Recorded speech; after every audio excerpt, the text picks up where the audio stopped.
Oh, don't mean to put a wet blanket on that statement. Which, by the way, blanket statement. I was thinking about this. A blanket statement.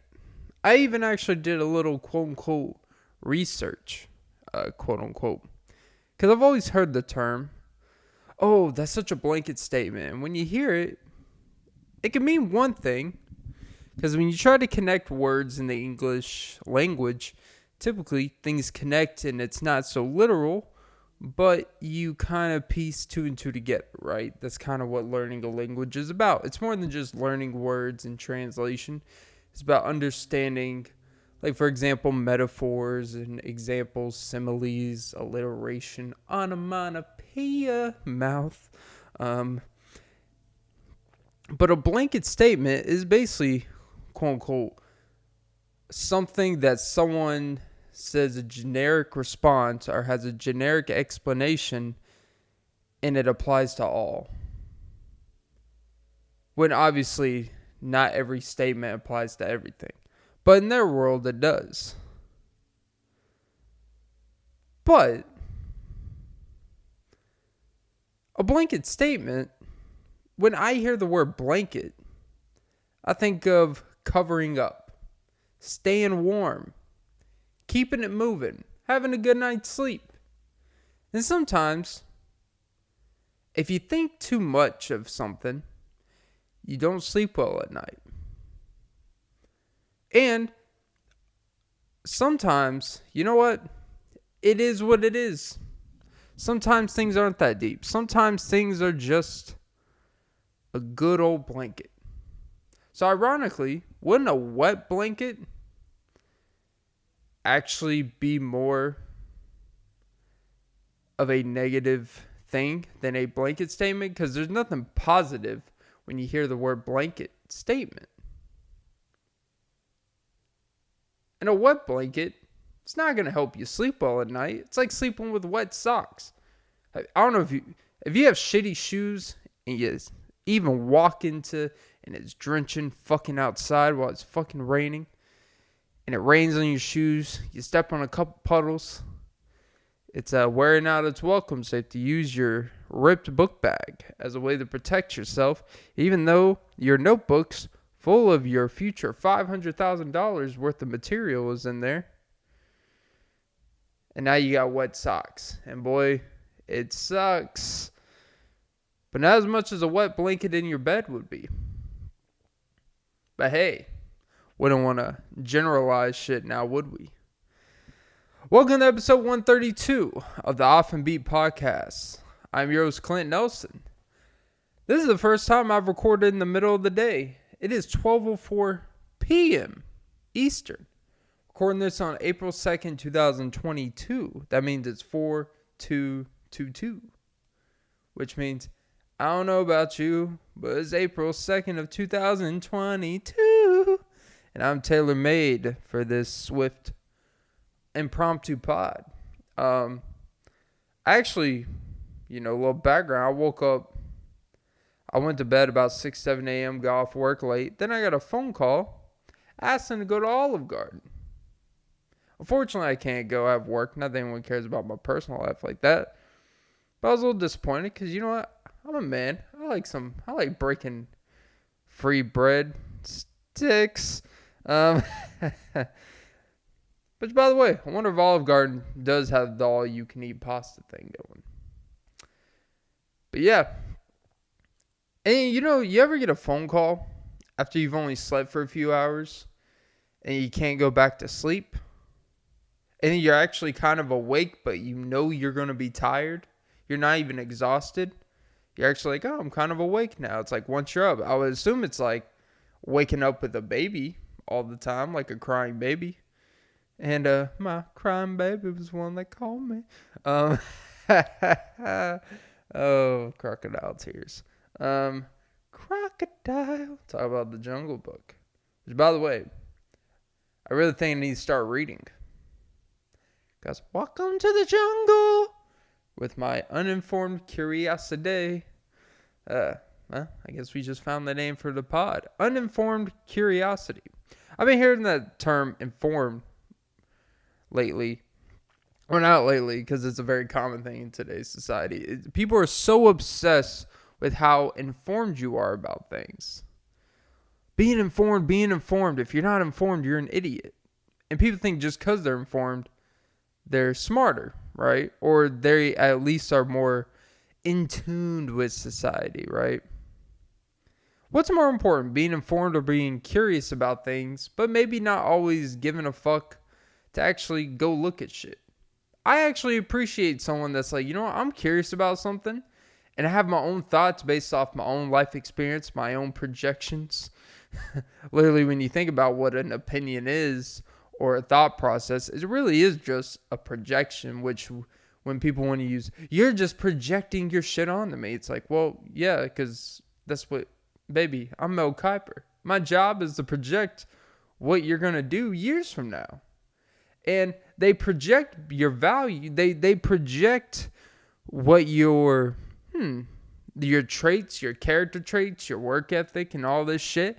The stuff that matters. When these organizations are like 4 years from now, you're gonna want $180 million from us.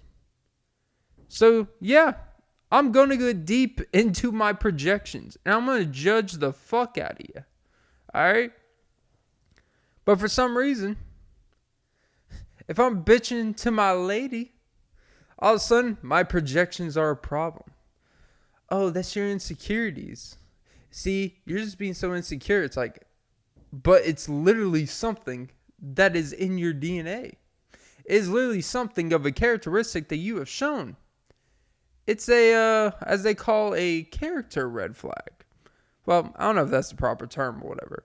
But like when you hear when they're talking about drafting and scouting and shit like that.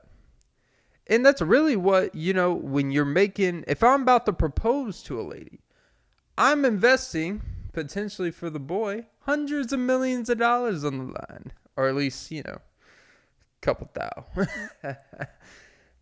See, the best part about, here's the problem. Like, the best thing about not making a lot of money is that you don't have to worry about why someone's with you. It's like, well, you can't even say I'm a gold digger because I accepted a lot less than I deserve with you. And I'm like, thank you, baby. Got to drag it down with me. That's kind of the appeal. You relied on my potential, and 18 years later, it's not happening. But you know what? He means well. It's all about intention. It's like, well, at a certain point, intention has to at least, come from below the water. Even Ariel had to get on the ship to show Eric how much she needed him, how much she loves him. She didn't let Ursula drag her down. Nah. She's like, Eric, please. Which, by the way, when you think about it, is Little Mermaid really just a spinoff, or I should say more of a ripoff of Titanic? I don't know which came out before which, but it didn't really matter which movie came out before which, because Titanic was a real story, and 1912 was when that bitch sank. And maybe, I'm literally thinking this as I'm doing, maybe Ursula is a representation of the iceberg. Ariel is that cunt Rose, and Eric is Jack. Now, granted, Eric didn't die in this. And ironically, they reversed it where Ariel's the one that could go underwater and all this shit. Under the sun, part of my world. And Sebastian is just like, you want to talk about appropriation, which is kind of weird. They're so worried about, like with The Simpsons, with Apu, there's a whole controversy of, having Hank Azaria, who literally does 90 voices on the fucking show. No one cares when Seth MacFarlane on Family Guy did a shitload of voices. No one cared when on South Park they just do nothing but egregious impersonations and all that shit. But for some reason, The Simpsons, a more family-friendlier show, instead of paying another voice character actor to do 6 lines of fucking show, they're like, you know what? Why don't we just have this one guy Do like 8 different voices on the show. We save money. And guess what? It's voices. You don't have to see someone. It's not like you have Ryan Gosling on screen trying to play Black Panther. Like, that would be agreed. It's not like they're having, fucking Miles Teller just, hey, you know what? You'll replace Chadwick Boseman. No one will know a difference. No, it's voices. And it's not about representation, nothing like that. It's like, you want to pay someone hundreds of thousands of dollars an episode to do 6 lines when this one guy can just kind of do 5 tasks in one. Now, granted, he may be getting underpaid. I think that's the bigger thing. Because if you look at like when these shows like Family Guy, like it's not just like Seth MacFarlane does like 9 voices.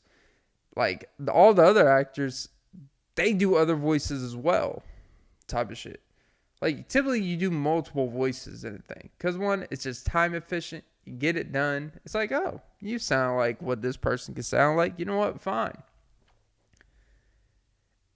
It would be like if you're running a, let's say you're talking about music, and you're talking about like a cover band, or you know what? Let's say like Elvis. They always have people impersonate Elvis when you go to Vegas and all that shit. You know what? If an Asian dude can sound like fucking Elvis, which, by the way, I never get the whole appeal of Elvis. Even when you look in and try to understand the times of like, ooh, this was attractive than this. He didn't really look like that attractive of a guy. Not criticizing the man, but I don't know. I just don't get it. I guess but just because he's a rock star, plays music, cool. But there's a lot of rock stars that played music at that time who I felt were better looking. But hey, what the fuck do I know? Yeah. Elvis. But Georgia was never on his mind. But Maryland was on the Monroe path of the ship that sank. But yeah, look, Ariel, when you really think about it, Ursula is the iceberg. The underwater is the Atlantis. The underwater is like a representation of Atlantis, is the embodiment of if you took what was happening inside the Titanic ship. I don't know why I said sink. It's a little bit bigger than a sink. Let that sink in. Literally. Imagine, I remember that, I don't know why, that every time I say sink in, all I think about is a fucking meme where it's like a corny pun meme where even I roll my eyes at the shit. Where it's literally a picture of a sink at a door and it says, let that sink in. And it's literally letting us sink into a bathroom. But whatever. But I really think I have a conspiracy that I'm creating on the spot right now because it's actually starting to make sense. Atlantis in The Little Mermaid, I believe, is an embodiment of what's actually happening inside the Titanic. And when it sank, it basically like is kind of built it like a Roman Empire underwater. I don't know who built it. It doesn't really matter. Flounder. Let that floundering down there. Okay. Talk about juice to the gills. But Eric is Jack in the sense of he's the charismatic, he's the actual guy that just accepts her for who she is. Feet, no feet, whatever it is, it don't matter.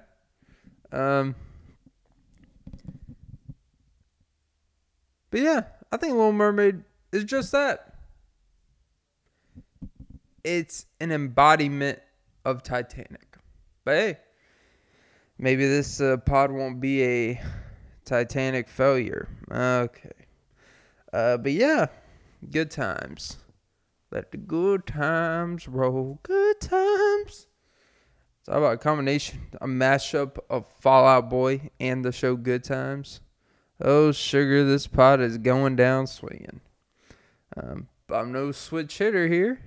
Because I'll give it a little switcheroo.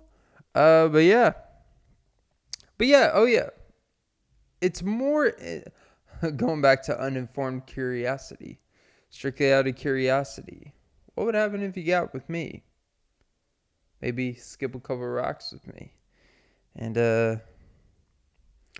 maybe throw a couple rocks in my head so my parents could collect life insurance. But yeah, talk about a rock in a hard place. Now, I'm not talking about the center of the universe of my forehead, which I get compliments and non-compliments. Hey, big head. I'm just sitting here trying to make this bread. Just take me to the Olive Garden. Maybe we could run a train instead. I'm an idiot. But yeah, no, this obsession to be informed, I actually always appreciate, and typically it's more entertaining, it's more interesting. And we're so obsessed with being informed about things, but yet you never actually go out of your way to listen to people that you actually know are informed about things. You know what? If you wanted to learn about biology and all this stuff, like when you're hearing about the biology of trans swimmers and stuff like that, or really anything with sports, you would just listen to you would listen to literally people who have spent 12 plus years in medical school, have literally certificates, literally have all the knowledge in the world. But who do you choose to listen to? You decide to listen to people who quote unquote live it. You know what? You can listen to people who live with problems. Well, I'm not calling that a problem. But you can listen to people that live with the thing that they're talking about. Or you can choose to listen to the people that actually know the ins and outs and expertise and weren't just told you have this. Like, there are people who have diabetes but don't truly understand what it is at every level. They understand, like, hey, don't do this, take this, and just kind of chill back on the cream and sugar in your iced coffee. That sounds oddly specific. But yeah, maybe don't have 4 of those a day. Crazy thought. There are people who are like, hey, you can listen to nutrition experts. But no. You know why? Because have you ever met an interesting nutrition expert? Not really. I've listened to people that know nutrition, but don't have nutrition certificates. There's this huge thing with the obsession of being informed. Now, it's when you have the combination of someone who's both that. Like Jordan Peterson when it comes to, for example, human behaviors. I believe that's more of his psychologist, behavioral stuff, whatever. But there's a lot of people out here that are quote unquote dating experts when there's no certificate to be a dating expert. It's so subjective. And most of the people that are selling you how to get this and get that are people who have failed at every step of the way in their own life. So they're like, if I just teach the opposite of what I haven't done, that's the answer. But somehow they can't apply it to their lives. That's why this whole dating coach shit is a definition of being uninformed. Because all it is trial and error. That's all like learning is trial and error. Like, most people aren't whiz kids. Most people aren't the smart guy. Like Tia and Tamara's little brother. Talk about the Taj Mahal. Maori. Okay. Sister. And I love the sisters. I mean, not like an incest way. You get the deal. Sister.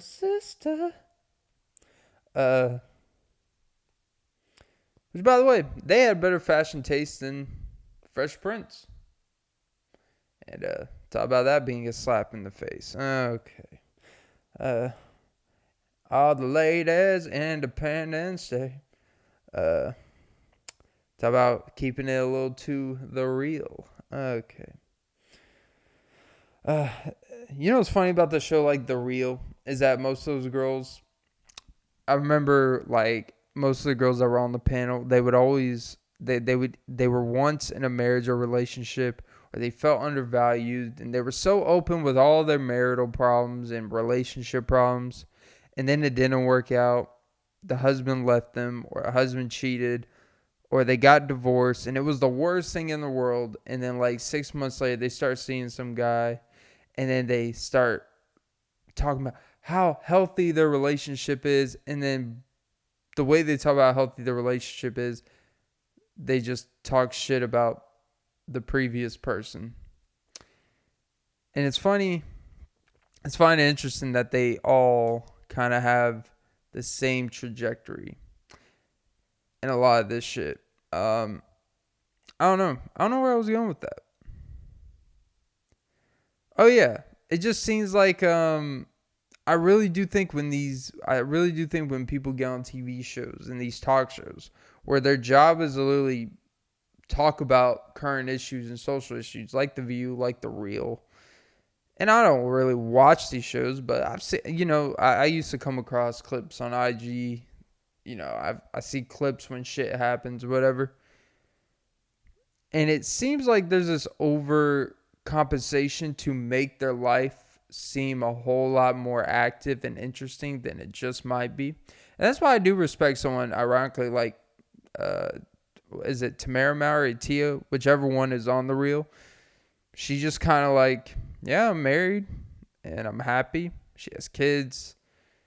She open. I guess she's probably open about certain things, but she never clowns her husband on live TV like Jada. She wouldn't do that, right? She just seems honestly like pretty normal and like pretty level-headed. Where I think that's why like she's in the chair like to the far left, because simply the person on the far left is kind of like the host, even though they don't really have a host, but she's more like the mediator, more kind of keeps everything together in perspective, while everyone else is like extreme type of shit. Like, okay. They seem like they capitalize, to be honest, like the Jenna Maya girl, she seems like she capitalizes. And I'm not going to say what that is. I think you guys can kind of read in between the lines when I say this. I think she really capitalizes on her specific relationship being at the forefront of everything about her happiness. And I think she puts it out on the forefront for a reason, for a lot of social credit and appeal.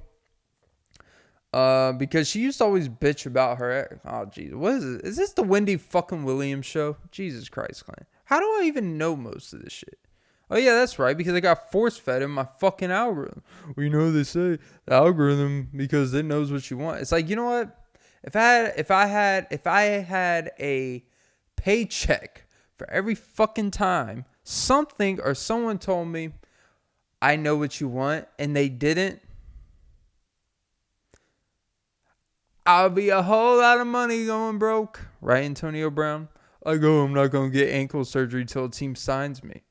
It's like, guess what? Then the team's not going to sign you. I'm not going to sign you with a broken ankle and pay you when your ankle can't ankle stuff. All right? Who are you, Kurt? Okay. No. Well, it's Kurt Angle. But your job is to literally run routes and have good feet and good ankles. And you want me to sign you not knowing if you're going to have good feet or good ankles? The best part of your game is your route running. You know what you got to have good route running? Good feet. All right. I guess that would be too big of a feat to accomplish. But yeah. I definitely think her specifically. She definitely is trying to capitalize on some social credit for a lot of things. And And I think based off how she used to talk about her ex on that show and husband, and it was always this they suck type of shit. It's like, all right, fine, what? Maybe he did suck. I don't know their situation. But to me, it seems very capitalizing of what she's doing, personally. But whatever. What do I know? Maybe I'm ignorant. Maybe I'm cynical. I'm always cynical about a lot of that shit.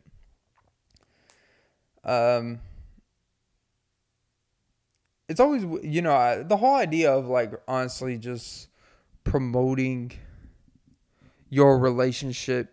And you also, what the biggest thing is when someone is in an interracial relationship, they all of a sudden feel like they understand things a whole lot differently now. Like all of a sudden they're the voice of reason. They're the voice that understands shit they never understood before. It's like, oh, I understand I understand what they go through. I understand what people of color. It's like, do you? Because you've been with someone for less than a year, you understand living in their shoes. But then they be the ones going on TV bitching about people not of color, like white people and shit, being white savior complexes. Like, just because you're not white doesn't mean you can't actually have those type of complexes inside of your mind of white savior hope. Like, simple, oh, well, you know what? I'm going to be the one to elevate someone. It's like, well, he's way elevated over you. Anyways, he didn't need you to elevate. It honestly seems like you're using that relationship to elevate your status socially. Because I'm pretty sure once they were together, official, I'm pretty sure a lot of her engagement, after their engagement, went highly up. And that's not saying hey, it's your relationship. If you want to use it for views, use it for money, that's your thing. And all the power to you. And that doesn't necessarily mean you have the worst of intentions. It could just mean like, look, I'm proud of the person I'm with, and I'm not going to be ashamed of this is my life. I'm going to live my life. And if I make money when I post and advertisements, cool. Like, that's not the problem. The problem is when it seems like that's a heavy focus on why. It doesn't mean relationships are disingenuous, but it does seem like, you seem to be very, it seems like you know all the answers all of a sudden. It seems like you try to fill in a shoe that you're barely squeezing in them. It's kind of like one of those clown shoes, because sometimes people kind of seem like clowns when, it's kind of like that free pass type of thing. People think because they're surrounded, because they have friends that are black or friends of color, whatever that is. Typically what happens is, my observation personally, is when I see, let's just say, a Caucasian individual, and let's say they try to adapt their personality to their ingrained stereotype of what they see, either culturally, societally, or it could just be their ignorance. Sometimes people don't even have bad intentions, or I shouldn't say bad intentions, but most time people don't have the most sinister of ignorance when it comes to things, but they live in the same world that the ignorance and intentions and that they see. Like, you see what's on TV, you see what's displayed, you see the stereotypes. Like, I don't go by the stereotypes, but I'm aware of what the stereotypes are with different races and cultures. And I also understand, for the most part, most of the stereotypes and why they exist.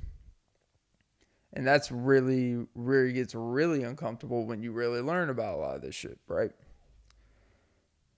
But when you see people all of a sudden, like I had a friend, still with her, no shade, but private amount of followers for public figure. Find that interesting? Okay, Clint, ease it. He's your friend. Yeah, but she's not. Why can't we be friends? Well, we were, and then you fucking took them away from me. Oh, Jesus. But, and I don't like to pick on people, but what you do notice is when there's social heightened things in society, let's just call it as white people that are in relationships with people of other races, and that could be any race, black, Asian. Stop Asian hate. It's like, okay, well, why don't you stop Asian hate? Why don't you stop your own hate for Asians? Why don't you actually, I don't know, have Asian friends? Okay, cool. You can't say stop the hate when you kind of aren't necessarily, where is the love? Black Eyed Peas, very diverse group, by the way. You want to talk about diverse? Only their music didn't suck now. It gives you a black eye just thinking about it. People dying, people crying, people hurting and they crying. Everybody hates Chris when he's slapped by Will Smith. Okay. How about a jaded point of view? Okay, Clint. But yeah, I do notice that, well, it's not really noticed. It's been, you definitely see it like past few years, but you definitely see people that make the emphasis of why they're with someone to make sure they let everyone know I'm with fill in the blank race person. When someone refers to your race and skin color before your name, I think that should set a red flag to you personally of what this person really kind of looks at you for. And that they may not just like you or love you for who you are, but because there's a social appeal of feeling ironically like it's you guys against the world when really it's not, especially for them because they've already got social cues and credits of being societally acceptable. And it's pretty ironic to me that there are people out here, specifically white people, that date out of the race for the not the most purest of intentions. And I don't say this just because of someone that has and probably will in the future. Is that it's not your job, it's not your requirement to feel like you're the spokesperson for something that's not your place to be a spokesperson for. Wow, this pod got too real. Too real for the skill that I am inept at. Let me take a sip of my Skittles. Let me skedaddle out of this one.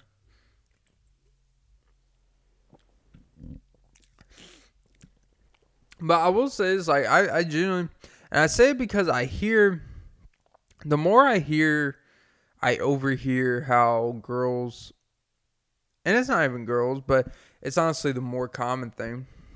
When I hear how people kind of fetishize, because there's a difference between fetishizing and not. It really is. People think fetishizing has everything to do with just sex, right? That's not necessarily what it is. And there's a difference between a preference and a fetish. A preference are things that it's a very preference can be very sketchy in general. But when you think of fetish, it's I get very turned on just by this color of skin. I get very turned on by this very specific thing that could possibly be rooted in something that's a little off, especially when you actually learn the history of how things actually happen when a lot of this real shit was going on. And when I hear people talk about how they discuss their interracial relationship, it really fascinates me of how impure it really seems like why they're with the person they're with. And I don't even want to get too in detail because I feel like when you listen to me say that, I feel like you know exactly what I'm saying. A lot of people will not originally date someone for who they are as a person more than anything. And they will say dumb things like, I don't see color. It's like, really? Because that's almost just as ignorant to not acknowledge that, yeah, you know what? There are cultural differences typically. But don't be scared. Embrace it. Learn. Be around. Ingrain yourself. Adapt. But at the same time, don't adapt to whatever your previous stereotypes are. And that's when you get, quote unquote, as like anytime you see white dudes that get the term, quote unquote, wigger, a lot of that could be upbringing, environmental like nurture and shit like that. But I think a lot of quote unquote wiggers are developed, the very extreme ones, like the ones you see on, even though it's more of a satirical comedic version. But remember Napoleon Dynamite when Napoleon's brother, I can't remember his name, but he starts being with LaShonda. And when he starts dating a black woman, he starts like kind of trying to dress. He starts like, trying to dress gangster. He's trying to embody an image of what he feels she likes. And it doesn't fit him whatsoever because he has like the body of, a 19-year-old who has never eaten more than 800 calories a day. And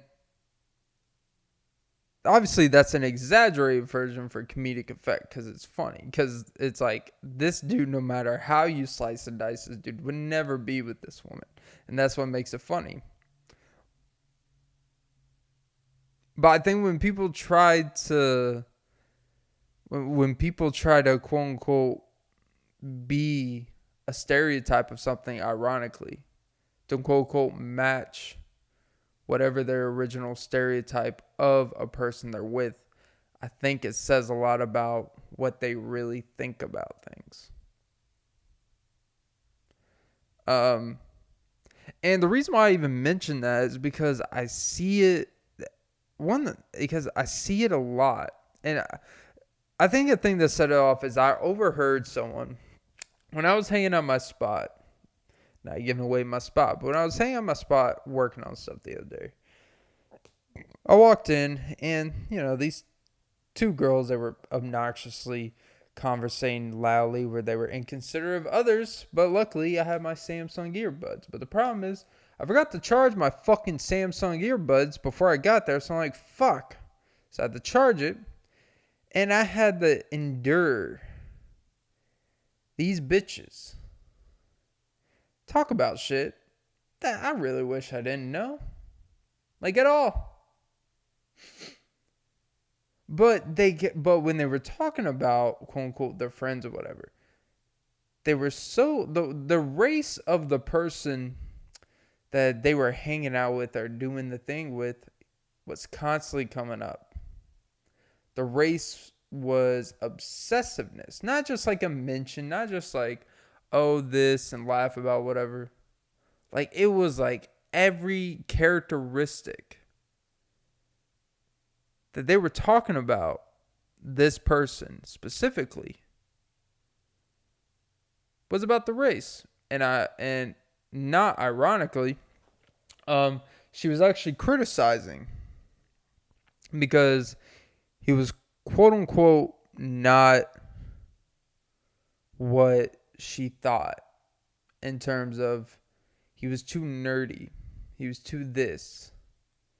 It was not her stereotypical expectation for what she thought she would endure. You could fill in the blanks for that one. He was too this and too that. So ironically, you went into something expecting a stereotype expectation. And when it didn't live up to your white stereotype expectation from a quote unquote outside looking in, when you're quote unquote inclusive about things, somehow they were the problem. And this isn't the pick on white girls. This isn't the pick on white. Like, that's not really the point of this. What I'm trying to point out is I don't think people have the best intentions when they always try to think they have the best intentions. I do think that when you date out of race, when you date interracial, there is a non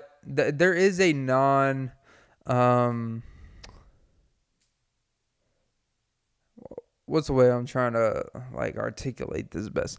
That there is a thing that you have to be aware of, that you have to understand when you have to understand how the outside actually looks at you. You have to not give a shit about it, but you have to understand it. You have to understand when you go out to places. You notice how you ever talk to someone who the first time they go out with someone and they're both different races. And most time it's black and white. No pun intended.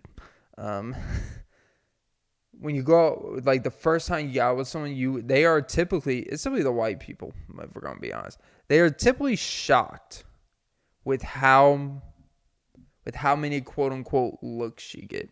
They are typically thrown back, and it can be very uncomfortable. And honestly, that could kind of steer people away from even continuing dating someone, because some people do care about what others think. They do care about how they're being perceived with who they're with, which everyone kind of cares about. You know, you don't want to be with someone that your family doesn't like. Like, that's perception. Like, you do care about what your parents think. You do care about what your family thinks of someone. But sometimes, if they really don't like him, it drives you closer together, baby. Don't be the one their mother likes. Don't be that. Always be the one that's like, I don't know about this guy. There's something sketchy. And she's like, no, he's so great. I'm that guy. But people are typically thrown back. How has this become the interracial pod? I don't even really like talking about race like that. But I do that because I guess that situation fascinated me because it really exposed someone's way of thinking. And when someone thinks they're being inclusive about things, but they really have never actually been inclusive.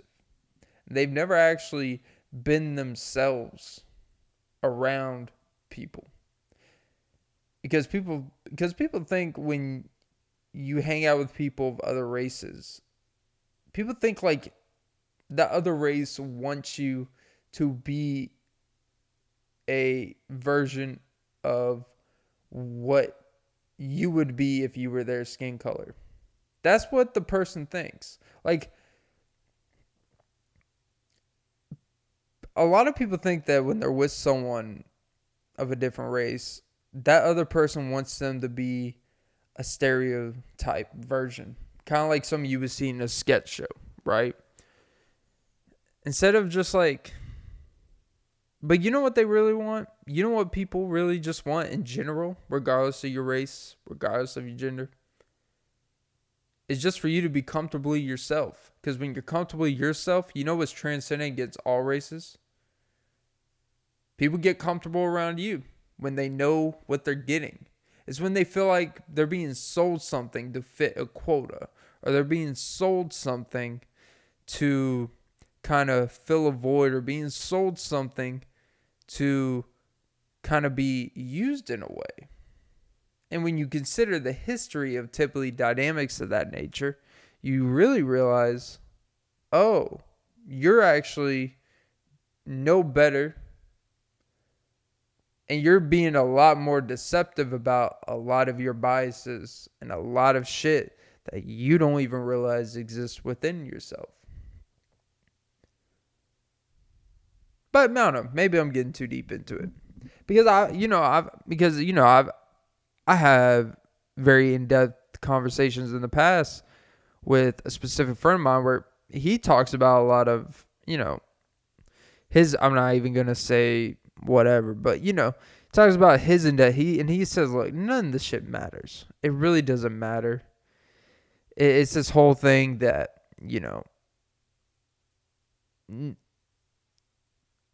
in the sense, like, the interracial thing is only fascinating the people who really have no understanding of actually getting to know someone beyond that.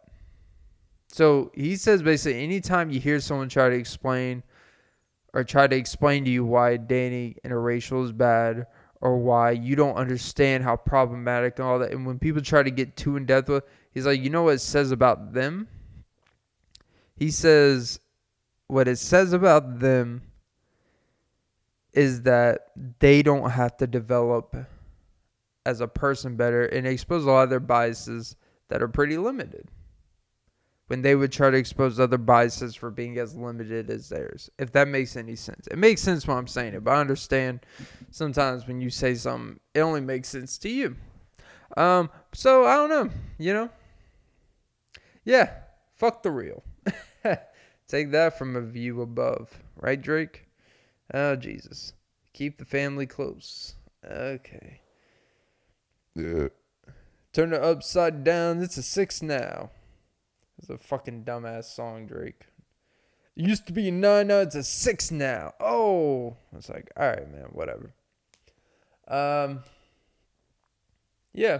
I guess my whole point, I think it really bothers me when I see people use people for statuses. And if you have pure intentions and you just actually respect and love and enjoy a person for who they are, and you don't try to reduce their culture to match yours, or you just try to like, hey, come on, baby. It's just like you don't try to be too cool to try to match something. Like, people just accept you. And ironically, you were using previous stereotypes in your head to try to match something that no one asked. Kind of like when you speak for issues that aren't yours to speak for. No one asked. But hey, what the fuck do I know? Okay, let's move on to some more lighthearted. Cyst in your ball sack. Oh yeah, by the way, these fucking fuck these hospitals, man. Fuck WELLSTAR. Honestly, you have the audacity. First of all, I have insurance, so I know that price isn't right. They sent me a fucking email saying I owe $488 for 2.5 visits. $488 for 2.5 visits. One, I have insurance, so I know that's wrong. And two, if you know what they did, or more importantly, didn't really do much of a whole fucking lot, $488, and we wonder why our medical system. You know what they did? I'll give you a little insight. I had my balls checked out. Yeah, getting a little few things checked. I go to one hospital, worried, right? I get in there, dude checks out, does his job, cool. He's like, you know what? I don't think it's anything that serious, whatever. It's just this. It's probably nothing, but I'm going to send you to a specialist who actually specializes. So I'm like, all right. He's like, hey, go to an appointment there. And then if they think you need an x-ray, they'll refer you back to here. I'm like, that seems ass backwards. if you could just do the x-ray here and tell me it anyways, even if you're not an expert, because the x-ray makes you an expert. And then, so whatever. I set a useless appointment at a bullshit office. You know it's about to be just some waste of money bullshit when it's just in some fucking, State Farm fucking, townhome type of office where they just threw in some leftover equipment in there. Oh, here's the IV pump. Oh, here's a blood pressure shit. Here's a fucking scale. We'll call it a doctor's office and charge you $488. But whatever. So I go there, pull down my pants, get it checked out. Same routine. I'm like, all right. Except this doesn't even feel like I'm in a hospital. But it's okay. Feels like I'm in like a freaking nationwide insurance type of place. And then it's like, you know what? It's like, yeah, it's probably just that. But hey, we'll send you a referral, and now you can get an x-ray. It's like, why do I have to have 3 visits to something I could have done in 1 visit?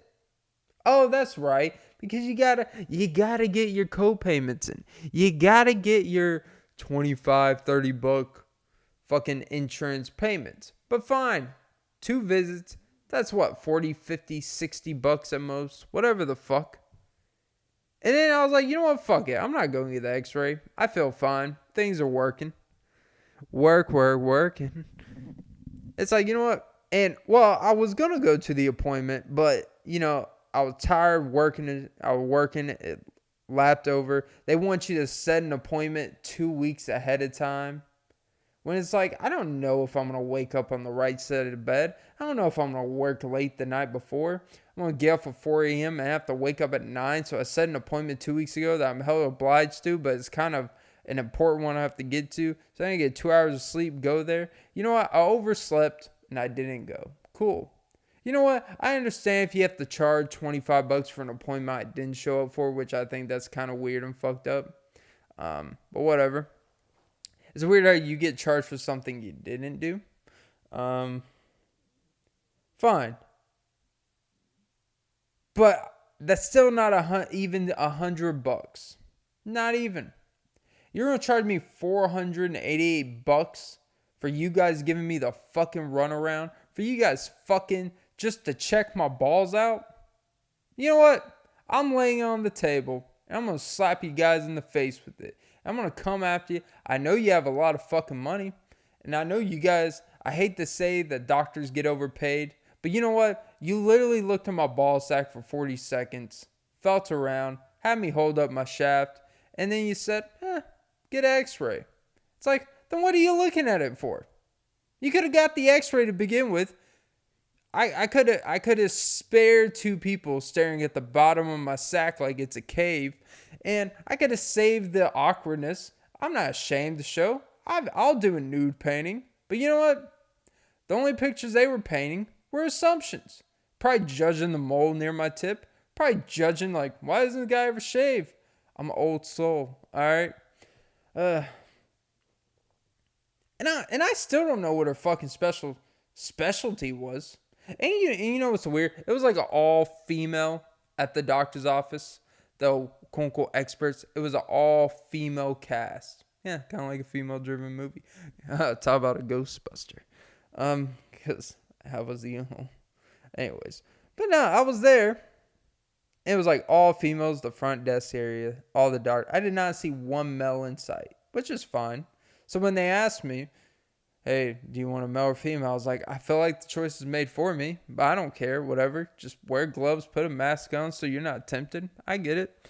I don't want no scrub, except she can get some. She could have got some love from me, not gonna lie to you. But she had a ring, and boy, if I liked it, I would have put a ring on it.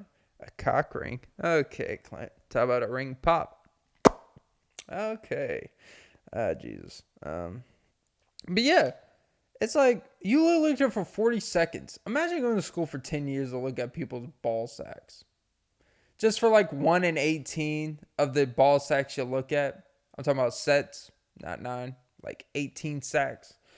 To be like, oh, this one's going to do it. How you going to have a doctor's office where your job is to look at my testes and you don't have an x-ray or something to actually give me an expertise on my testes? What's the point of an office if you have to refer me to another office to actually see if your hypothesis is correct? You want to do a science experiment at one school, fill out your hypothesis, your variables, your control, your, fuck it up the ass variables, your conclusion, and then your conclusion to the conclusion. You want to do that all at one science station. And then, you know what? Fuck it. Let's drive an hour and 15 minutes to another school with less equipment to actually get the telescope. And then we have to still make human error judgments on your ball sacks. Okay. Yeah. That sounds like a great medical. That sounds like the great medical fucking in America. Great medicine. Great healthcare system we got here. I got insurance and I'm not even insured. Are they really charging me $380 because I didn't show up? No call, no show? You make it like if I no call, no show my job, yeah, I might get fired. You're a fucking doctor's office. Take the $25, shove it up your ass, because every time I go to the doctor's office, it's always some bullshit, but you're always encouraged, just go. You have insurance. Then I have insurance and I go, and the price says I don't have insurance. Or maybe I presented the insurance and you guys didn't factor in. Maybe that's more the thing. But it's like, you need to get back. This is your final notice or we're sending this collection. It's like, you know what? Collect these nuts. And tell that collections office, please call me. And I'll explain the situation. And they will feel sympathy for me. Kind of like if I call my insurance company. And they're like, damn, you couldn't get a better percentage on your car loan? No, I couldn't. It's like, damn, that's all they did? It's like, yeah, that's all they did. And they have the audacity to take essentially a 35 hours worth of a check from me because they're fucking asswipes. And they want to talk about essential workers. But you know what? During the pandemic, when I was a fucking delivery driver, I was considered essential. So don't flatter yourself, you cunts. Alright? And obviously, when I say this, not all doctors are cunts. Not all doctors are entitled. But god damn it, don't sit here and talk about, oh god, it's so hard. When literally it's a small doctor's office where you're checking if people's kneecaps are bruised or they have psoriasis because they bumped it against their fucking oven when they finally decided to clean the oven for their husband for once. Like, you know what? Oh, you had to spray some Windex. It's like, yeah, you know what? I have a couple things getting checked on my nutsack. We aren't the same. Alright? And guess who gets charged? Me. And Jesus. And all it is this runaround. They just want you to go from one place to another to do the same thing they can do at one fucking place. This is why people are so fucking annoyed with the healthcare system. Is because it's this runaround to just squeeze your nutsack, no pun intended, just to squeeze every bit of lemon drop you get out of there. And just to fuck you. That's all it is. They don't give a fuck about you. They don't give a fuck about me, and that's cool. I don't expect you at your job to give a fuck about me. Alright?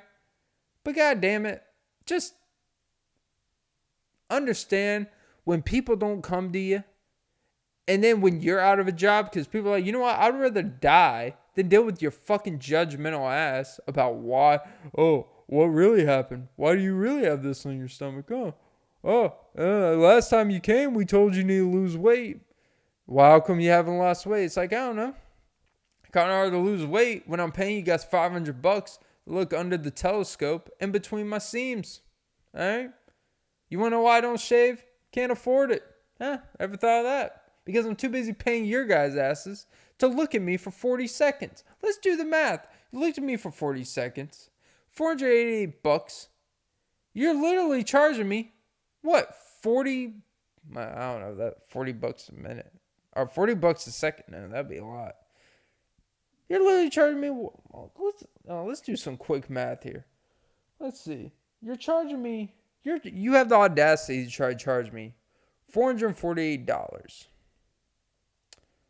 440. Hold on. I'm doing the math here. God damn it! I keep on clicking the clock. Take the L out, and you got what they were looking at. Okay, let's do this. $488 divided by 0.48. That's not right. Divided by 48. You were charging me $10 a second. Fuck you. You were charging me $10 a second. I make 15, 16, overtime 20 an hour. You were literally, for every 2 seconds, for literally after 15 seconds, I worked a whole day just to pay you guys to do absolutely fucking nothing. And you wonder why people don't have trust in the healthcare. And you treat the laymans of the world, the no ones, the ones that actually pay your bullshit visits. Even at least the dentist, they give you some fucking floss that actually like, hey, look, we know you're not going to floss, but we're going to keep giving out floss. Because one day, you're going to have a lot of floss stacked up, and your gums are going to be bleeding. All right? But you guys, on the other fucking hand, just want to sit there and judge the living shit out of us and then be like, oh, weekly, you really should get checkups every 6 months. You know what? You know what happens when you go for your casual checkups? You know what happens? You go there, you wait for an hour and 20 minutes just for them to put you on a scale, which I have at home, just to check your blood pressure, which I feel it in. I can feel my heartbeat if I, drink a little bit too much sugar. All right. I don't need your blood pressure rate. All right. I have a good idea. If things are working, I can tell if I'm breathing well or not. Okay. Like, oh, you're going to put the thing over my heart and chest like you're actually going to find something? Hey, you know how you know if something's wrong with my chest? I will tell you something's wrong with my chest. Then you can check out my chest. And then I'll say it with my chest. You're fucking assholes. All right? And then you go there. They take your measurements. They give you a sheet and be like, you know what? Yeah, maybe take off this. And then, you just wasted 2 hours of your time just to go to Hardee's after and ignore everything they said. Literally, all the stuff they do at the doctor's office for your normal quote-unquote checkups, your every 6 month, your annual checkups, it's literally shit you could do at home. But you know what? They always talk about they're overworked. And then you know what? You try to be mindful of that. They tell you, no, you need to come in just in case. Then you come in and they act like they don't want you fucking there. It's like, you know what? Without this great healthcare system, you guys wouldn't be getting paid all this fucking money. All right? You know what? You decide the job where they tell you 15, 16 hours a day job. All right? So, you know what? I don't want to fucking hear it. Especially if you work at a low volume bullshit office one where they have limited equipment. Where if you actually need something done, they're actually going to send you to a real hospital. Where if you actually have a real problem, they're like, oh shit, this is out of our depth. But they have no problem letting you sit there at the front area, filling out all this information. Oh, do you want an email? Oh, you set an appointment, all this shit? Cool. They were all nice ladies, by the way. They were all nice. My problem isn't with them. My problem is with the system. You just keep referring back and forth when I could have got all done at the main hospital where they have all the fucking equipment. Baby, if I have the dick, you don't have to get it anywhere else. All right? Next time, scan it. Let me get my sun tanning cancer under that thing. Scan it all. Show it to the ladies. Make your little jokes about my mole. I don't give a fuck. Just tell me if there's actually something wrong with me. And you can have all your little giggles and shit like you're mean girls. Well, that's why you're Regina George and no one fucking likes you. And you know what? It doesn't age well. All right? But whatever. All right. Moral of today's pod is fuck WELLSTAR. And that is episode 132 of the Off and Beat podcast. Don't forget to follow the pod on all apps and suck some titties. I haven't mentioned that at the beginning of the pods recently. I've been missing out. I'll be back on sucking some titties. Well, not actually sucking titties, but saying it at the beginning to remind you guys that suck some titties. And all right, guys, have a great day. And don't listen to these doctors. They're asswipes. Not all of them, but the ones that want to check out some things and make you feel like you're the problem. This is one of the best rants I've had in a while. I'm so proud. I'm so proud of you. All right, guys. And I'll be seeing green when I get my checks. Okay, Nikki. Oh, Jesus. Woo. Killing it. Changing the game. All day in the sun.